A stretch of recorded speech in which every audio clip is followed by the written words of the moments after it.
aguardamos o dia da Tua volta, Senhor. Estamos aqui na Tua casa, Senhor, falando da Tua palavra, em comunhão com o Senhor, em comunhão com os irmãos, nos alimentando da Tua palavra, Senhor, até que o Senhor venha. É o nosso compromisso, Senhor, é a nossa alegria estar aqui na Tua casa, Senhor, te adorando e exaltando o Teu santo nome, Senhor, até que o Senhor volte para buscar a Tua amada igreja, Senhor. Nós queremos muito desfrutar da Tua glória, Senhor, para todo sempre, para toda a eternidade, Senhor, e estar face a face com o Senhor. Como esse dia é querido para nós, Senhor, como esse dia nos acalenta, nos dá paz no coração, Senhor, porque nós temos a certeza, esperamos no Senhor, esperamos a Tua volta, esperamos que as Tuas promessas, Senhor, se cumpram, da primeira até a última promessa, Senhor, em nome de Jesus, amém. Amém.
Estrelas matutinas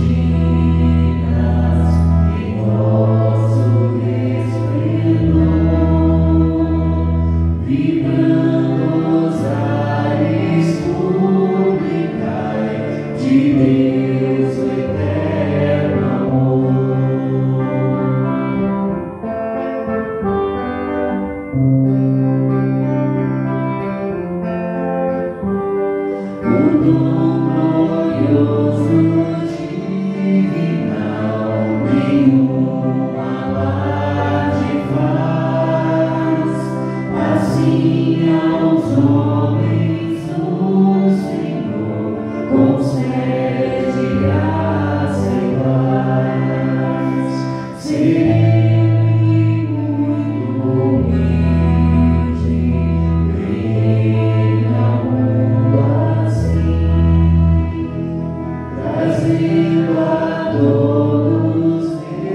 Nós temos como convenção comemorar no dia 25 de dezembro, que não quer dizer que Jesus nasceu no dia 25 de dezembro, e também não quer dizer que é algo pagão, uma festa pagã, onde nós estamos sendo enganados. E nós apenas temos uma data marcada, 25 de dezembro, onde o cristianismo todo resolveu comemorar o nascimento de Jesus, que é Deus, autor e consumador da nossa fé, e mediante o Senhor, a obra de Jesus Cristo, nós podemos estar aqui reunidos, não apenas no Natal, não apenas na Páscoa, não apenas no domingo, não apenas em qualquer data comemorativa, mas nós podemos estar em comunhão todos os dias, amando-nos uns aos outros, todos os dias. Amém? Por isso vai ser ainda maior lá na glória, quando estaremos todos juntos com o Senhor, o adorando e exaltando o nome, com louvores maravilhosos. Vamos aprender músicas novas, nós vamos, não vai ter desafinação, não vai ter instrumento mal regulado, não vai ter microfonia, vai ser perfeito, do jeito que o Senhor merece. Amém?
Deus se revelaria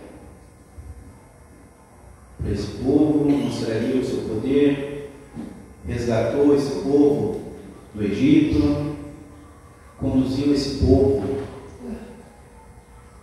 por uma história onde Deus tem o controle, Deus exerceu o seu controle sobre a história, e esse povo minúsculo, pequeno, sem nenhuma grandeza, foi uma grande nação. Caiu em pecado, foi exilado, e neste povo lá, há 2000 anos atrás, nasceu um homem muito diferente. Nasceu nosso Senhor Jesus, Cristo, o Messias, aquele que ofereceria o seu corpo e a sua vida em favor de cada um de nós. Esse era o plano da salvação. A história que estava no controle de Deus estava sendo dirigida por Deus para chegar nesse ponto, onde Cristo, Jesus, morreria e ressuscitaria, pagando o nosso preço, pagando o preço do pecado que nos levaria à morte, e morte não apenas física, mas espiritual. É uma morte que é muito pior do que apenas apagar e não ter mais consciência para o resto da vida. Você, sendo salvo por Deus, ou você não sendo salvo por Deus, terá consciência plena para o resto da eternidade, porque o Senhor nos fez assim. O Senhor nos dotou de um começo, mas nós não temos fim. Nossa alma é eterna. E crendo nas promessas do Senhor, firmes nas promessas do Senhor, nós teremos uma vida eterna, que é uma vida onde estaremos na presença do Senhor por toda a eternidade. Esse é o maior prazer, o maior presente que nós podemos ter. E a morte, que não é a perda da consciência, mas é a separação absoluta do Senhor. Morte significa separação. Quando Deus diz para Adão e Eva que no dia em que comer do fruto proibido morrerás, ele diz: você se separará de mim. Isso é muito triste, porque essa escolha deste casal nos afeta até hoje. Nós temos amigos, irmãos, parentes que estão separados, mortos em delitos e pecados, separados de Deus. E devemos continuamente orar para que o Senhor resgate aquela vida, para que o Senhor transforme e torne essa pessoa uma nova criatura. Devemos orar sempre por isso. Novas conversões, novas vidas transformadas pelo sangue do Cordeiro. E quando o Senhor nos levar, quando o Senhor instituiu um novo povo, um novo Israel, no sentido de um novo povo de Deus, onde Ele chamou de eclesia, igreja, uma reunião de membros, nós que fazemos parte de um corpo, onde Cristo é o cabeça. Nós iremos para o céu com o Senhor e seremos isso, um povo, uma mente, um coração de todas as tribos, povos e raças, louvando ao Senhor e cantando o cântico do Cordeiro para toda a eternidade, e amém por isso.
música de consagração.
Boa noite a todos. Vamos abrir a nossa Bíblia no Evangelho de Lucas, no capítulo 18. Mantenha sua Bíblia aberta, nós vamos ler alguns versículos para a meditação de hoje. Mas Lucas, capítulo 18, versículo 7, é um dos versículos bíblicos que eu mais tenho que eu mais tenho ouvido nos últimos dias. Lucas, no capítulo 18, versículo... Só hoje umas 4, 5 pessoas já mencionaram esse versículo bíblico, né?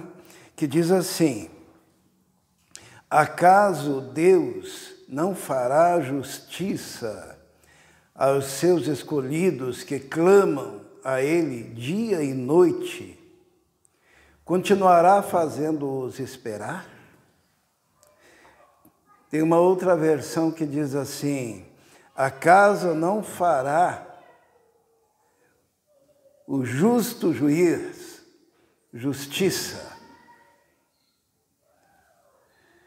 Eu creio que estamos vivendo um período da história do mundo onde o clamor por justiça, e não a justiça dos homens, porque a justiça dos homens, nós já sabemos que ela é falha, né? Porque quando se fala na justiça do homem, é uma justiça imperfeita, é uma justiça que passa pelo crivo de uma personalidade caída. Mesmo o mais justo juiz humano, ele ainda é maculado pela presença do pecado na sua vida. O Israel falou agora há pouco sobre o significado da palavra morte, né? E a palavra morte, ela significa separação. E nós, os homens, a humanidade, nós estamos mortos. Em primeiro lugar, porque lá no Éden, quando Deus falou no dia em que comerdes, certamente morrerás, a expressão lá é morrerás morrendo. Parece uma contradição, né? Morrer morrendo. Mas certamente morrerás é a ideia de que haveria, a partir do pecado na humanidade, a separação entre o nosso corpo físico e a nossa alma. É morte. Quando o corpo vai para a sepultura e o espírito volta para Deus, como diz lá em Eclesiastes, é a separação do corpo e da alma, é a morte física. Mas tem a morte também, que é a morte espiritual, que é a separação do homem em relação a Deus. O homem já nasce em delitos e pecados, e ele nasce já separado de Deus. Por isso que a conversão é o retorno a uma comunhão com Deus. Por isso que a palavra religião, ela significa religar. Aquele que estava morto, separado, ele tenta se religar ao Criador. E existe também o terceiro tipo de morte, o terceiro tipo de separação, que é a morte eterna. Né? Bem-aventurado e santo aquele que participa, né, da primeira ressurreição. Sobre ele não tem poder a segunda morte. Está lá em Apocalipse. O que seria a segunda morte? Seria a morte eterna, que seria a separação eterna e absoluta do homem em relação a Deus. É quando na volta do Senhor a pessoa ainda não se reencontrou com Deus. E por isso ficará eternamente morta, isto é, eternamente separada do Criador, né? Por toda a eternidade. Então, morte é separação. E todos nós, seres humanos, fomos maculados pelo pecado, e com o pecado entrou a corrupção no gênero humano. E mesmo o homem mais justo, ele está maculado pelo pecado. A Bíblia diz que as nossas justiças são como trapos de imundície. Está lá escrito, o profeta nos diz isso, né? O homem que quer ser justo, ele está simplesmente colocando diante do Senhor trapos imundos. Os irmãos sabem o que significa trapos imundos, né? naquela época em que não havia o absorvente higiênico, como existe hoje, e eram usados panos, e aqueles panos, depois de usados, eram jogados fora. O profeta diz que quando o homem tenta estabelecer a sua justiça diante de Deus, sem Jesus, essa justiça do homem é como trapos de imundície, trapos imundos. O melhor do homem é um trapo imundo diante de Deus.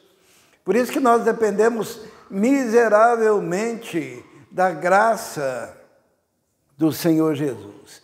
Então, quando buscamos justiça, ai de nós se nós esperarmos a justiça dos homens, que é uma justiça falha. Mas aqui o texto diz que faz uma pergunta que já tem nela embutida uma resposta. Acaso Deus não fará justiça aos seus escolhidos que clamam a Ele dia e noite? E a resposta é sim, Deus fará justiça. Por quê? Porque quando se fala na Bíblia que Deus é justo, significa que Ele é justo, justo, justo, no superlativo. Significa que não existe a menor possibilidade de qualquer ato praticado contra a vontade de Deus, de qualquer ação incorreta diante de Deus, de qualquer pecado, não ficar sem a sua justa retribuição, porque senão Deus não seria perfeitamente justo. Por isso que Jesus veio para que a justiça absoluta de Deus fosse cumprida na morte do nosso Senhor e Salvador Jesus Cristo. Toda a ira de Deus, ira em relação ao pecado, recaiu sobre Jesus, o Cordeiro de Deus que tira o pecado do mundo, para que a justiça de Deus fosse cumprida. E a partir daí, a justiça passou a ser, mediante a obra de Jesus, uma dádiva. Sabe que é muito difícil nós, seres humanos, entendermos isso, né? A justiça absoluta e perfeita de Deus passou a ser uma dádiva, um presente que Deus concede a quem crê. Por isso que nós somos justificados pela fé. A única forma de nós estabelecermos justiça diante de Deus é pela fé. E é mediante a graça. E essa justiça que Deus concede, conforme diz o livro inteiro de Romanos, é um presente que Deus concede. Deus nos dá a sua justiça. A palavra que aparece na Nova Versão Internacional é que Deus faz o quê? Deus credita. Às vezes nós ficamos felizes quando é acreditado na nossa conta algo, né? E a palavra é que Deus credita na nossa conta. Nos dá como crédito a justiça de Deus, perfeita, por causa do sacrifício de Jesus. Mas a justiça dos homens, ela é imperfeita. E quando nós colocamos a nossa confiança nos homens, nós vamos nos frustrar. Houve um caso, vamos abrir, em 2 Crônicas, no capítulo 26. Houve um caso em que havia um grande rei. O nome desse rei era rei Uzias. E era um rei muito amado e muito querido, um governante na sua época, que estava acima dos demais governantes, devido à sua correção, à sua justiça, o seu comportamento. Está em 2 Crônicas 26. Vamos ler um pouquinho sobre esse rei humano. Diz assim: então todo o povo de Judá proclamou o rei Uzias, de 16 anos de idade, no lugar do seu pai Amazias. Foi ele que reconquistou e reconstruiu as cidades de Elate para Judá, depois que Amazias descansou com os seus antepassados. Uzias tinha 16 anos de idade quando se tornou rei e reinou 52 anos em Jerusalém. Sua mãe era de Jerusalém e chamava-se Jecolias. Ele fez o que o Senhor aprova, tal como seu pai Amazias buscou a Deus durante a vida de Zacarias, que o instruiu no temor de Deus. Enquanto buscou o Senhor, Deus o fez prosperar. Olha que grande rei, que grande líder este Uzias, né?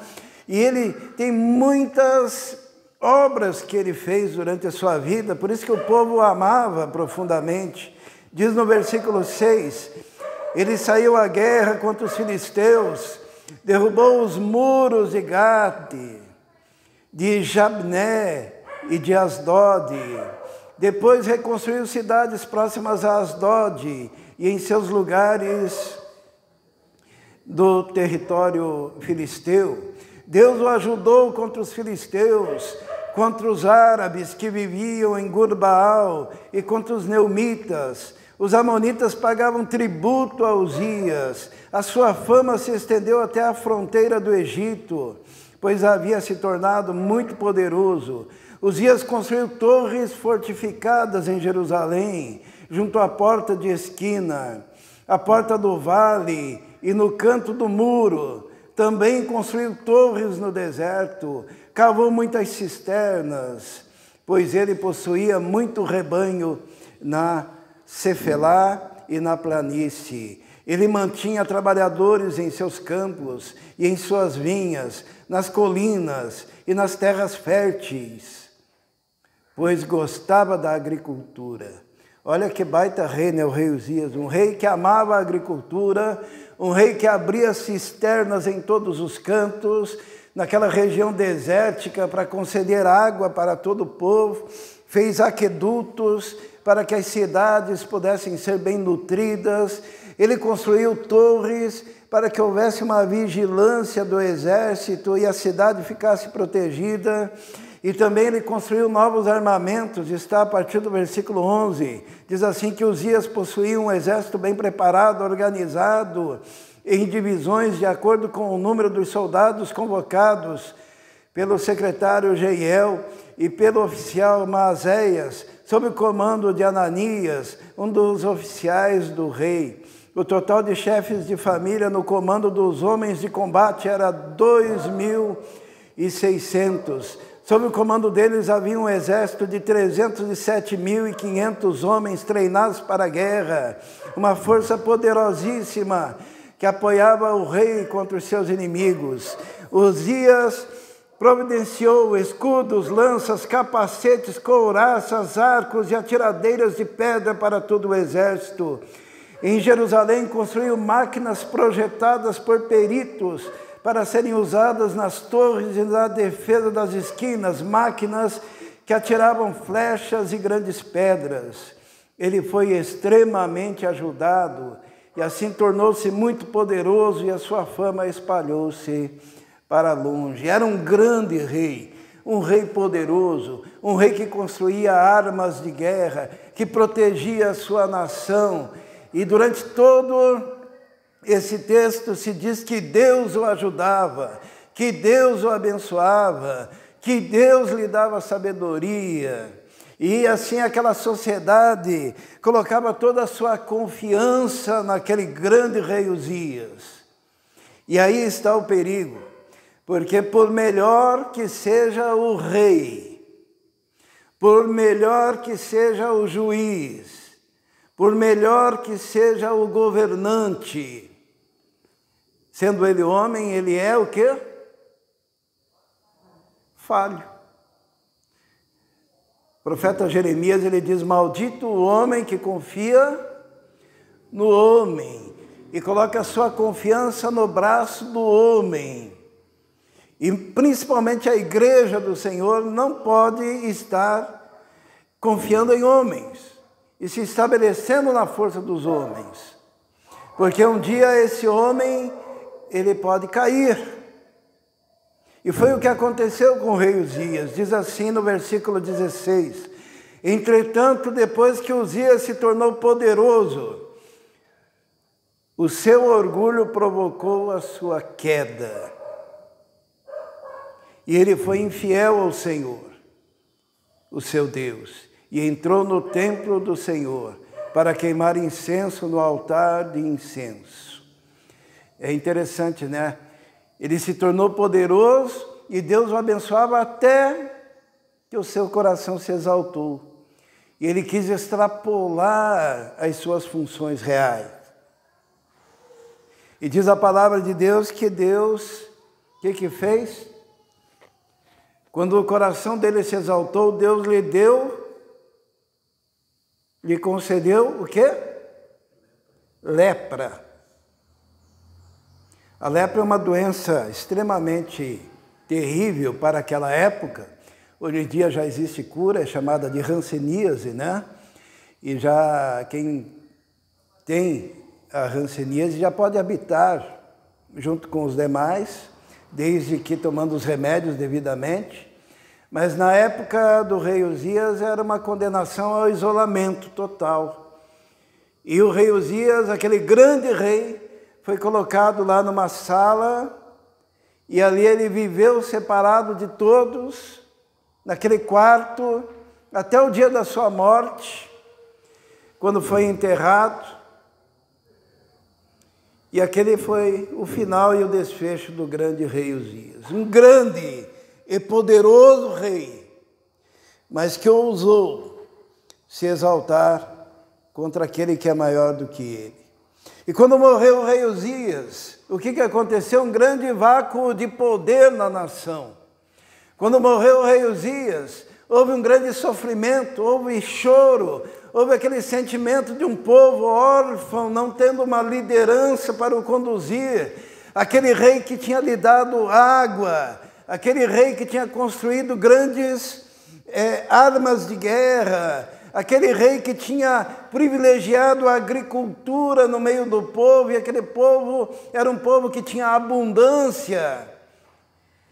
E de repente, aquele rei morreu, e houve um vácuo no poder, e agora o que será de nós? E é nesse contexto que surge um profeta. Vamos abrir lá para ver o que o profeta diz. É Isaías, capítulo 6. Vamos abrir Isaías, capítulo 6. O povo triste, o povo sentindo-se enfraquecido, um vácuo de liderança na nação, sem perspectiva em relação ao futuro.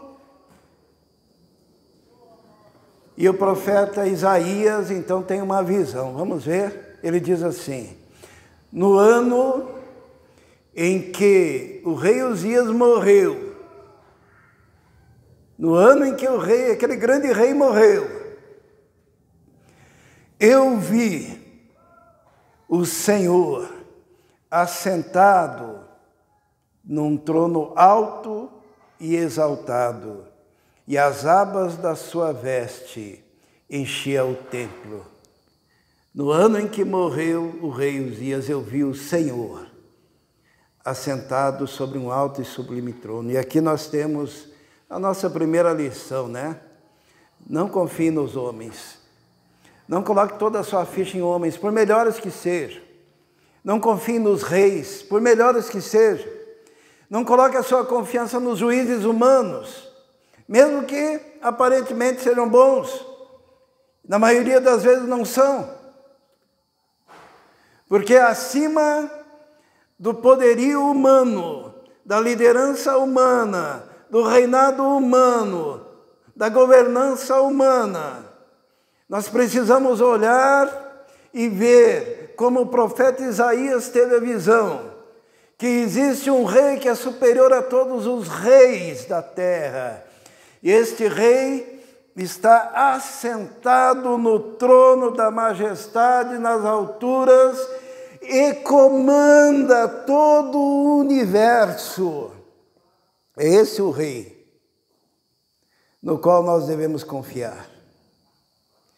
Aqueles que confiavam naquele rei humano mal podiam imaginar que uma lepra iria ferir a sua testa. Sabe aqueles reis humanos que se consideram intocáveis?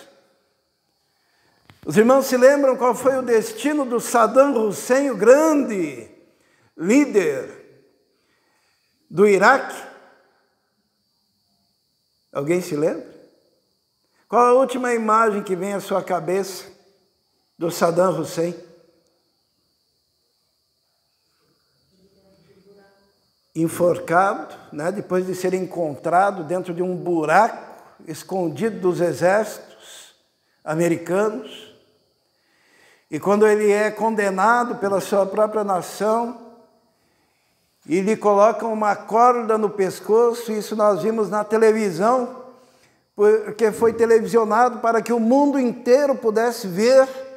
Ele blasfemou e morreu. Aquele que se achava grande. E aquele grande rei da Líbia, lembram? Aquele que era vaidoso. Também nós vimos na televisão, quando, diante dos desmandos que ele cometeu naquela nação,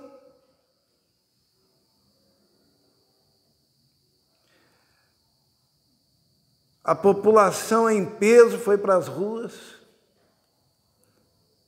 cercaram o palácio, e aquele rei teve que fugir do seu palácio. Isso foi agora, faz o quê? 20 anos talvez? E aquele grande e poderoso rei foi estuprado em praça pública pelo seu próprio povo e televisionado, porque ousou blasfemar do Deus Todo-Poderoso, Criador, sustentador do universo. Esqueceu-se que acima de tudo existe um Senhor, conforme Isaías falou. No ano que morreu o rei Uzias, aquele grande e bom rei, que se corrompeu, naquele mesmo dia eu vi que o povo, que a nação, não estava à mercê da sua própria sorte,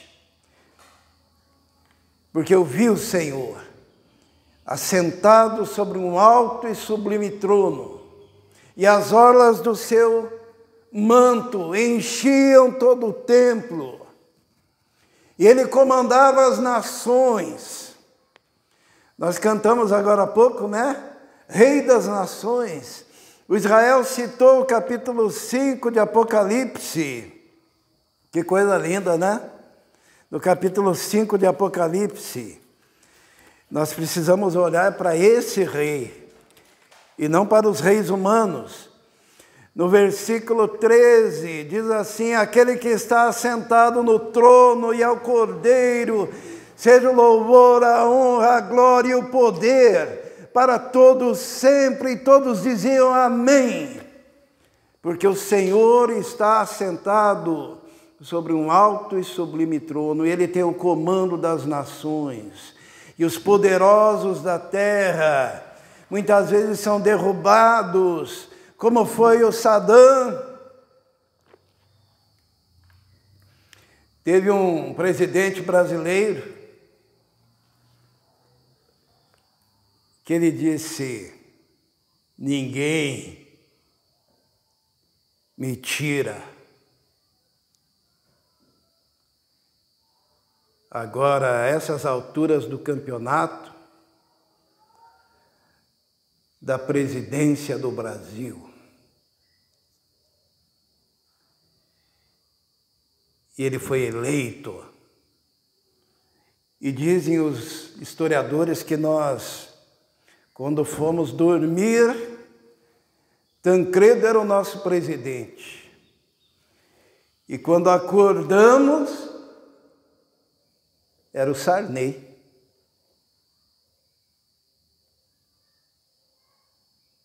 Sarney, né? Por quê? Porque ninguém brinca com aquele que está sentado no trono. Quando construíram aquele grande transatlântico e disseram: nem Deus afunda esse navio,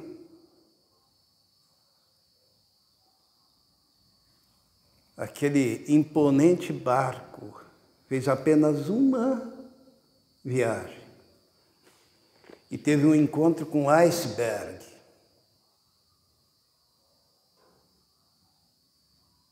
E naufragou.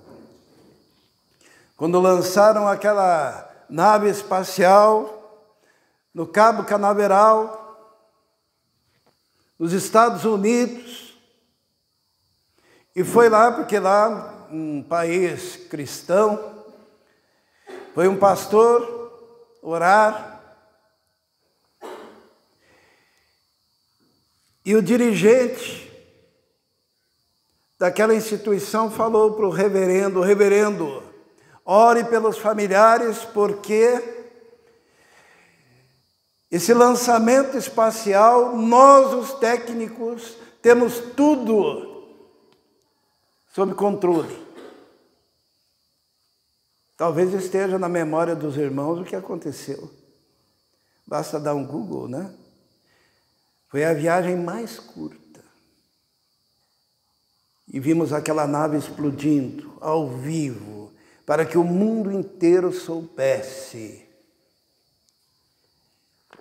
que existe um Deus assentado no trono, que não se deixa escarnecer e que não divide a sua glória com os homens. Basta um iceberg, basta um arrogante dizer: nós temos tudo sob controle. Basta alguém bater no peito e dizer: colocarei os pastores e as igrejas no seu devido lugar, para que brote na garganta do indivíduo algo que o poderá levar, assim como aconteceu com o rei Uzias. Não foi na garganta, foi na testa. Porque Deus não se deixa escarnecer. O profeta Isaías, ele diz: no ano que morreu o rei Uzias, no ano que tinha os inimigos festejando, no ano que tinha aqueles que confiavam no rei chorando, no ano que eles achavam que tudo tinha acabado, no ano que eles estavam pensando quem será o próximo que irá nos governar, será bom, será ruim, será que a nossa nação está em perigo ou não está em perigo? No ano em que os exércitos começaram a se movimentar em torno de Jerusalém, pensando que conquistariam aquela cidade. No ano em que morreu o rei, o Senhor ainda estava no trono. E eu quero dizer que o Rei dos Reis e Senhor dos Senhores está no trono, nesse exato momento. E essa nação que tem um povo que clama de dia e de noite, dizendo: o Senhor justo juiz não fará justiça àqueles que clamam dia e noite. Será que não fará?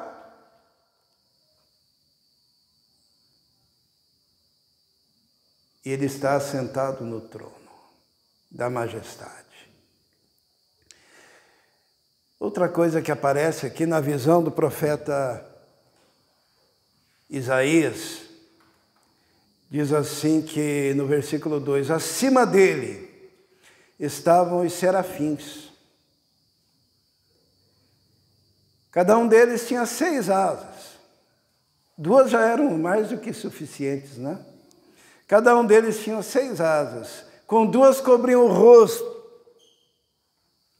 Com 2 cobriam os pés.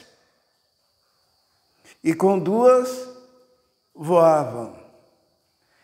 Irmãos, primeiro, já que nós somos adultos, eu posso falar. Tem coisas que eu posso falar, sabe?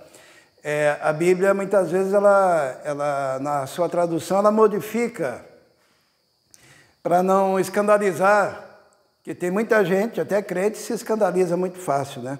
Quando diz ali que com 2 cobriu o rosto por causa da santidade de Deus. Com duas cobriam os pés, não são os pés não, tá? Isto é uma ideia da santidade de Deus, e cobriam os seus órgãos, dizendo assim, diante do Senhor tem que haver todo o respeito, e ali existe uma conotação da pureza e da santidade sexual.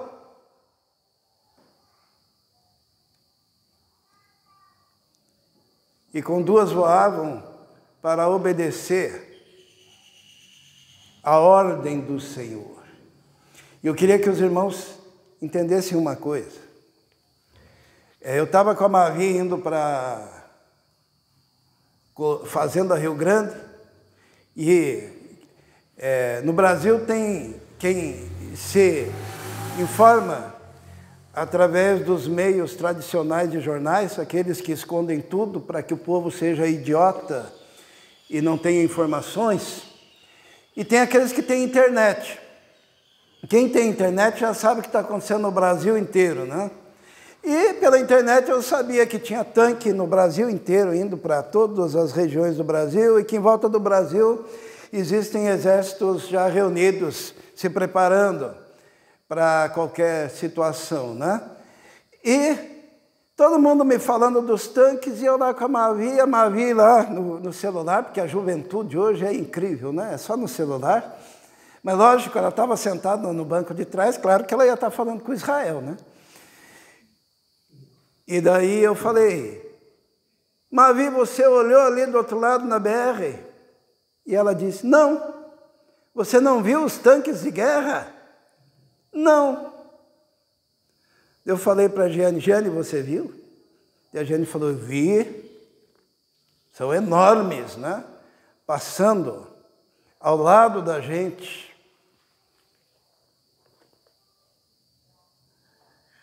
Mas isso não quer dizer nada, irmãos. Sabe por quê? Porque aquele que está sentado sobre o trono, ele tem um séquito de anjos. E tem aqui esses que são os serafins, que obedecem ao Senhor. Que basta uma palavra do Senhor.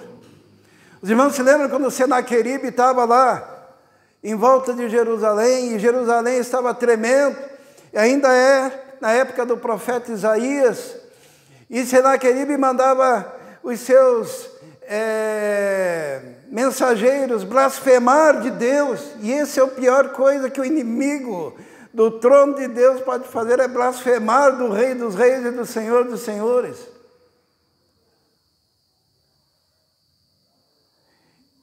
E o profeta, junto com o rei, ele leu a carta de blasfêmia de Senaqueribe, chegou lá no templo, abriu a carta e leu, ó Senhor, o que o Senaqueribe está dizendo do Senhor, afrontando ao Senhor. O que Deus fez? Quantos anjos Deus tem? Aqui fala dos serafins, né? Acima deles estavam serafins. Mas Deus tem muitos tipos de anjos. E a Bíblia diz que ele tem miríades e miríades e milhares e milhares. E a Bíblia fala do exército celestial. Uma vez o profeta Eliseu orou e disse, Senhor, abre os olhos desse menino para que veja. E aquele menino viu o exército do Senhor, de anjos.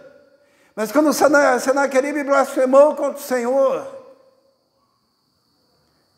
e quando o rei e o profeta Isaías oraram e disseram, olha Senhor, o que ele escreveu, o que Deus fez?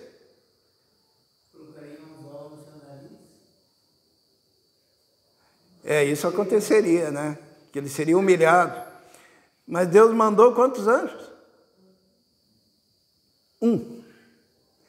Deus mandou um. Tendo ele miríades e miríades e milhares e milhares, Deus mandou um anjo. Apenas um. Então não tem a ver com tanque de guerra, com exército. Pode ter exército para tudo quanto é lado. Um. E pela manhã, 180 e tantos, 1000 soldados mortos, aqueles que cercavam Jerusalém. Porque o primeiro fator é que Deus está assentado sobre um alto e sublime trono. Segundo fator é que Deus tem todos os seus exércitos de anjos ao seu dispor. Mas ele não precisa de tudo isso, basta um. Os irmãos se lembram quando aquele rei não quis dar glórias a Deus? Lá no livro de Atos? Ele não quis dar glórias a Deus. E porque ele não quis dar glórias a Deus, aquele Herodes, aquele rei imponente, que se achava, que blasfemava do Senhor, ele não quis dar glórias a Deus. E a Bíblia diz que ele foi comido de vermes. Eu não sei se os irmãos já viram vermes, né? Mas triste é o fim desses indivíduos que debocham da igreja de Deus. Esses dias eu estava lendo uma notícia, porque aqui pertinho caiu uma barreira e alguns caminhões foram soterrados e carros e morreu gente, né? Sabem disso, né? Tanto que para ir para Garuba não está dando mais. E daí alguém escreveu assim, olha aí a oração desses bolsonaristas, olha aí a maldita oração desses bolsonaristas, esses caras que confiam nesse Deus abjeto. Isso é o resultado dessas orações. Irmãos, esse indivíduo e essas pessoas que estão blasfemando do Deus Todo-Poderoso, basta, toque. Basta Deus sugar a sua respiração. Basta Deus mandar os vermes que comeram o Herodes, aquele que não quis glorificar a Deus, estão brincando com o Deus vivo, todo-poderoso. Hoje aqui nessa igreja, nesse lugar, está cheio de anjos. Cheio de anjos. Abençoadores que Deus manda. Porque a Bíblia diz que os anjos são espíritos ministradores enviados para trabalhar em favor daqueles que hão de herdar a salvação. Agora também, se você é um ser blasfemo, você pode ser conduzido até a sepultura, porque não glorificou a Deus e não adorou ao Senhor. Porque com Deus não se brinca. O grande rei Uzias, ele era muito bom, até que, diz lá o texto, o seu coração se exaltou. Lúcifer era um anjo de luz, até que encontrou-se iniquidade no seu coração.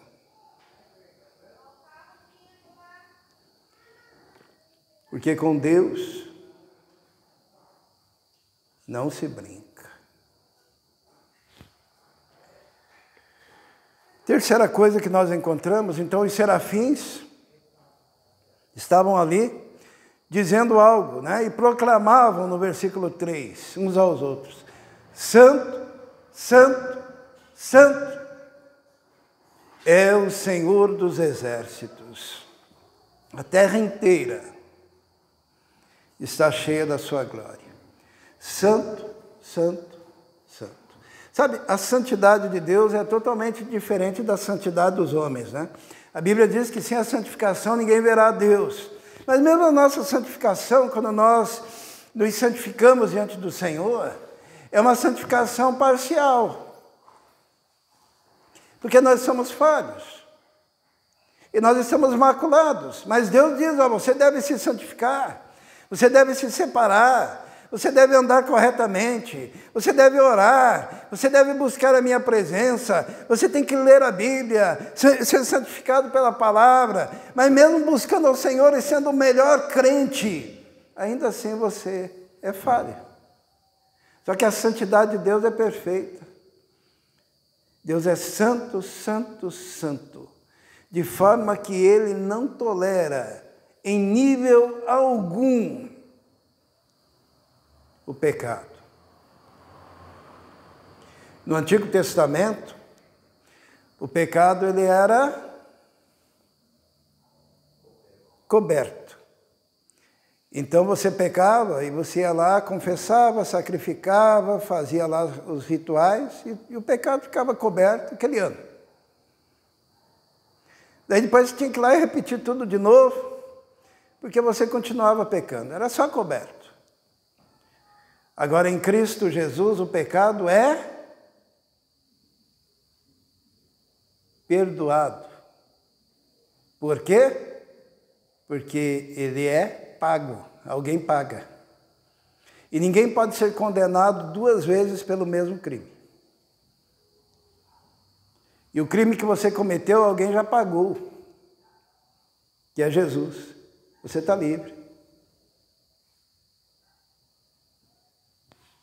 Depois que é pago a pena pelo seu crime, não existe mais a possibilidade de ter que pagar novamente. Por isso que existe diferença entre pecado coberto, que é o religioso, né, que fica tendo que repetir as coisas a vida inteira, sem nunca ter certeza de nada, e existe aquele que foi perdoado. Agora, olha o que aconteceu com o profeta Isaías, e nós vamos encerrar vendo isso. O versículo 4 diz assim: ao som das suas vozes, os batentes das portas tremeram, e o templo ficou cheio de fumaça. E então gritei, ai de mim, estou perdido, pois sou um homem de lábios impuros, e vivo no meio de um povo de lábios impuros, e os meus olhos viram o Rei e o Senhor. O profeta sentiu a dimensão dos seus pecados, e ele sabia que ele era pecador, e que o povo em volta dele era um povo pecador. Mas logo em seguida, no versículo 6, diz assim: logo um dos serafins voou até mim, trazendo uma brasa viva, que havia tirado do altar com uma tenaz, e ela tocou a minha boca e disse: veja, isso tocou os seus lábios, por isso a sua culpa será removida e o seu pecado será perdoado.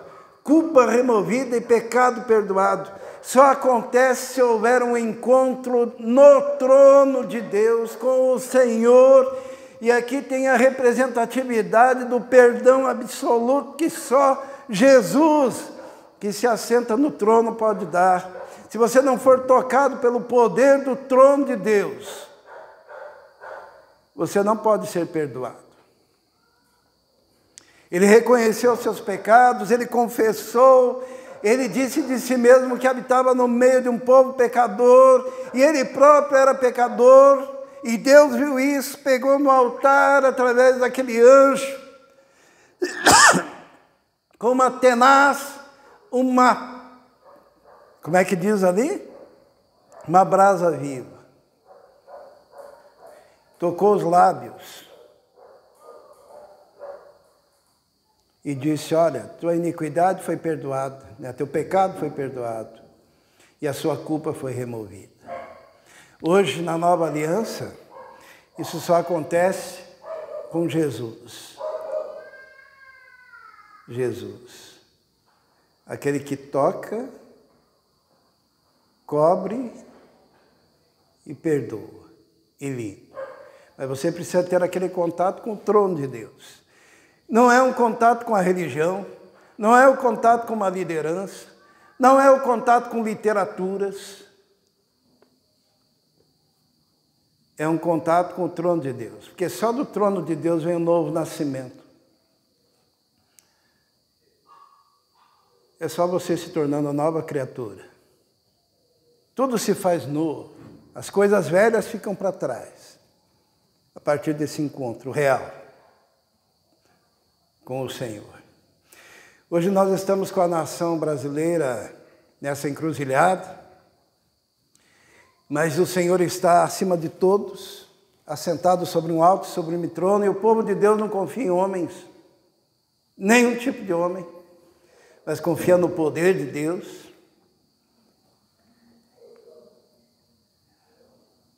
Porém, é necessário que a igreja tenha esse encontro com o trono de Deus, para que tudo possa se resolver. Depois que a igreja tem um encontro com o Senhor, olha só o que diz no versículo 8. Então ouvi a voz do Senhor conclamando: quem enviarei? E quem irá por nós? Nós aqui é Pai, Filho e Espírito Santo, não é? E eu respondi: eis-me aqui, envia-me a mim. Porque depois que a pessoa tem um encontro com o Senhor, ela se dispõe a fazer a vontade do Senhor. Nem sempre a vontade do Senhor é uma coisa gostosa para fazer, tá?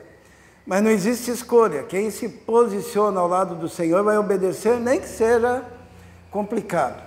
O chamado de Isaías, vamos ver um pouquinho o chamado de Isaías, bem rapidinho, diz assim, ó. Deus falou para ele, no versículo 9, ele disse: vá e diga a este povo, estejam sempre ouvindo, mas nunca entendam. Estejam sempre vendo e jamais percebam. Torne-se insensível o coração deste povo. Torne-se surdo os seus ouvidos e feche seus olhos, que eles não vejam com os olhos, não ouçam com os ouvidos, não entendam com o coração, para que se convertam e sejam curados. Que pregação esquisita, né? Deus falou: profeta, você quer ir, então vá. Mas eles não vão ver a obra de Deus, não vão ouvir, não vão aceitar, não vão se converter. Mas você, pregue. Sabe por que era para ele insistir em pregar? Para não ficar muito comprido, vamos ler o último versículo do capítulo 6. Diz assim: e ainda que 1/10 fique no país. 1/10? Esses também serão destruídos. Mas assim como o terebinto e o carvalho deixam o tronco quando são derrubados, assim a santa semente será o seu tronco. O que significa isso? Que o resultado da pregação do profeta seria uma santa semente que viria de uma raiz numa terra desértica. E que dessa raiz haveria um povo, a igreja do Senhor. É interessante, você não sabe, mas você é o renovo dessa raiz. Alguém sabe o que é um renovo? Vamos ver a imagem, tá? Lá no deserto tem uma raiz e nasce uma folhinha verde. Sabe qual que é o nome dessa folhinha verde na raiz? É renovo. E aquela folhinha verde, sabe quem é? É você. É você. É você. São os escolhidos que Deus vai fazendo brotar. Somos nós. Igreja do Senhor. Porque conforme diz a palavra, a fé não é para... Ninguém lembra do versículo? A fé não é para todos. Deus, na sua soberania, chama seus escolhidos. Uma vez os apóstolos estavam lá no livro de Atos, né? E Deus se revelou e falou o quê? Pregue, porque eu ainda tenho muita gente nessa cidade. Não eram todos. Jesus um dia disse, o que o Pai mandar a mim, Ele não vai lançar fora.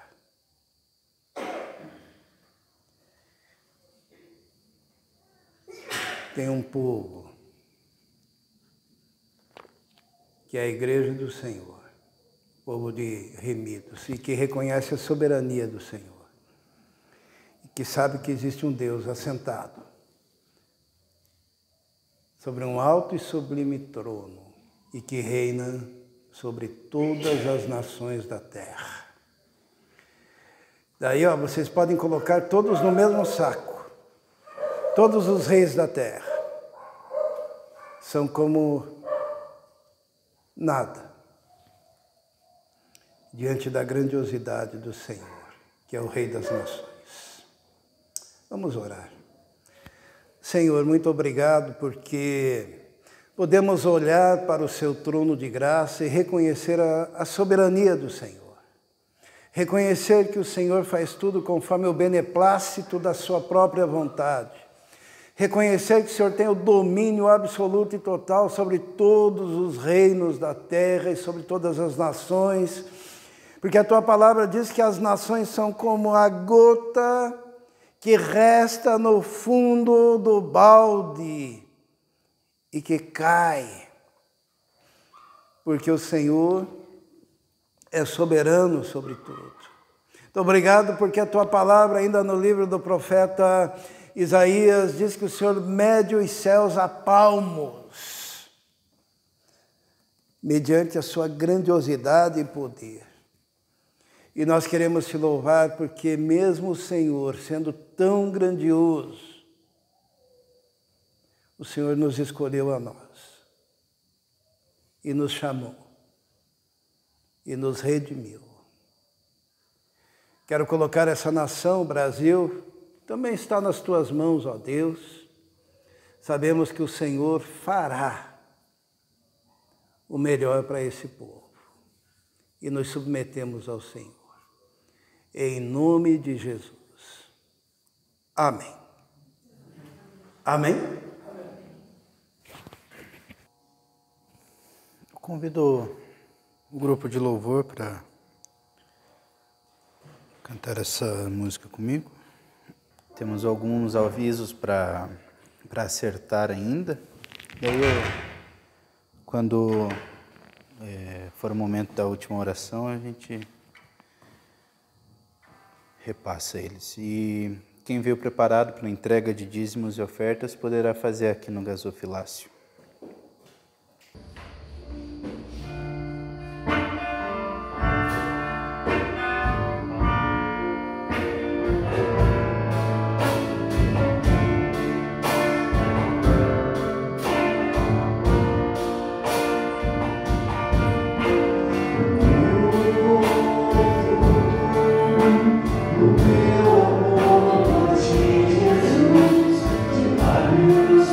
Confess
Nós temos uma cantata para o dia 18, tá? Que está linda, muito bonita. Eu fico admirado de ver a capacidade desses músicos que nós temos. E será então dia 18. E como o dia 18 é um dia diferente, porque nós vamos ter também a nossa confraternização, eu queria convocar então os irmãos a estarem aqui às 19 horas. 19 horas, no dia 18, daí teremos a cantata e depois vamos fazer aqui uma confraternização. Cada um traz um prato diferente, né? Talvez até um baião de 2, né? Olha aí, ó, que cantada, né? Diz o irmão que ele sabe fazer o baião de 2, né? E cada irmão trazendo alguma coisa diferente, um frango, uma costela, né? Alguma coisa que saiba. E a gente faz uma mesa única e assim participamos daquele momento de comunhão. Então, dia 18, às 19 horas. Vamos continuar orando na sexta-feira, tá? Às 18 horas, vamos nos reunir aqui. A gente tem orado por todas as famílias da igreja. Estamos felizes, né? Porque já faz mais de uma semana a irmã Margarida em casa, né? Depois de passar esse momento difícil, internada na UTI. E Deus foi fiel e restaurou a irmã Margarida. Nós louvamos a Deus por isso. Marilda estava doente, né? Já está aqui, ó, conosco, de volta. Deus continue abençoando. Os idosos da igreja a gente já tem protegido, né? Através das orações, Deus tem cuidado deles, de forma que eles estão cada dia mais fortes do que nós, até, né, Bia? É interessante isso. Deus tem cuidado, que Deus é bom. Deus tem dado emprego, né? Deus tem dado... É só abrir a boca e pedir com fé que Deus concede, tá, Vitória? A Vitória quer um emprego, né? A Rebeca também quer, né? Então, Israel, né, quer. Esses dias eu abri a boca e disse, Senhor, eu preciso de um complemento na minha renda, né? Passamos um período de pandemia aí muito complicado, muito difícil, houve uma queda muito acentuada. E eu falei, Senhor, eu preciso. Acho que uma semana depois eu já estava, né? É interessante que Deus faz as coisas. Eu vou falar conforme eu vejo, tá? Eu me lembro do Israel esperando 2 anos, 3 anos. E as pessoas, eu sou o número 300 e não sei quanto. Não, sou o número 30, sou o número 40, sou o número 50, na sequência. Daí eu resolvi me inscrever. Nem fui eu pedi assim, me inscreva lá, por favor. E daí eu era o número 1, né? Passei em primeiro lugar, em uma semana, 2 no máximo, eu já estava lá junto, trabalhando com a Mavi, né, Mavi? Porque Deus é bom, né? E não significa que eu seja melhor, não. Não estou dizendo isso. Estou dizendo que Deus, Ele pega e diz, eu vou colocar meu servo ali. Colocou. Né? E pronto. E nesse período, então, estou nessa atividade, os irmãos estejam orando por mim. Não alterou em nada minhas atividades em relação à igreja, porque os horários da atividade são flexíveis e eu trabalho com o meu próprio computador, então eu posso fazer tudo que eu fazia em casa, fazendo numa salinha aqui. Também graciosamente providenciaram para que eu ali ficasse, que normalmente a gente não tem sala, né? Mas daí tem uma salinha ali que acabou ficando como se fosse minha, né? Pela graça e misericórdia do Senhor. Então Deus, Ele é bom. Então basta abrir a boca que Ele concede. Tá? Amém? Ok. Vamos ficar em pé. Vamos orar ao Senhor. Senhor, em primeiro lugar quero colocar a nossa nação na Tua mão, que o Senhor é soberano. E sabemos que todos os elementos relacionados a essa nação, todas as lideranças, todos aqueles que estão fazendo conchavos, vendendo, Senhor, o nosso dinheiro, isto é, roubando o dinheiro do povo, Senhor. Enquanto o povo comemora a Copa do Mundo, eles estão em reuniões fabulosas, com negociatas impensáveis. Mas não faria justiça o juiz de toda a terra, que é o Senhor. Sabemos que o Senhor tem tudo nas suas mãos. Então nós colocamos a nossa nação diante do teu altar, diante da tua presença, e pedimos, ó Deus, que esses 200 bilhões que estão sendo negociados ainda este ano, que não se consolide este roubo à sua nação, ó Deus, ao Brasil. Nós te pedimos isso, repreendemos toda a ação do diabo, repreendemos todos os principados e potestades, toda a ação das trevas, nós repreendemos em nome de Jesus. E pedimos, ó Deus, que o Senhor pegue essa nação e transforme esta nação no celeiro do Evangelho em relação ao mundo, ó Deus. Nós te pedimos isso. Pedimos a proteção sobre todas as famílias da igreja. O Senhor conceda saúde, paz, alegria, ó Deus. Tudo isso coloco diante do teu altar. E que os teus anjos estejam acampados na proteção do seu povo. E que a graça do nosso Senhor e Salvador Jesus Cristo, o amor de Deus, o Pai, e a comunhão do Espírito Santo esteja com todos vós agora e para todos sempre. Amém. Que Deus abençoe a todos. Dê um abraço no seu irmão.